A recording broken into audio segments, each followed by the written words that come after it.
Alright my friends, this bike has spent a whole year with another bike which was taken from the trash just outside on the rain, snow. We've got lots of snow and rain and really low temperatures now in December, January.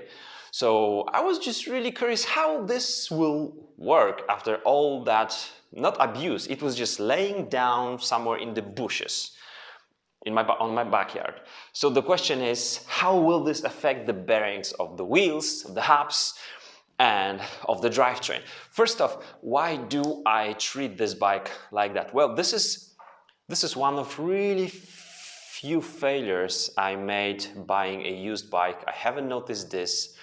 This is a huge crack, so this head tube, this is impossible to fix actually. But the thing is, how this whole year outside will affect the hubs, okay? Front wheel, there you go, and the rear wheel.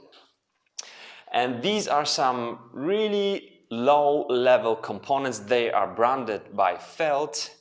These are some cheap hubs, but they do have the sealings here, the seals, and they work perfectly. I'm so surprised by this. The question is then about the old Sora Tiagra 3x8 drivetrain.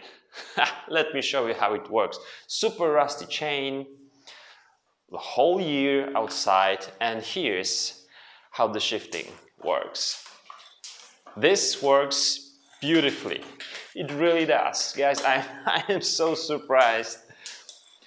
Look, now let's go to the middle chainring in the front, to the lower gear in the rear on the cassette, and then to the lowest gear at the front, lowest gear rear.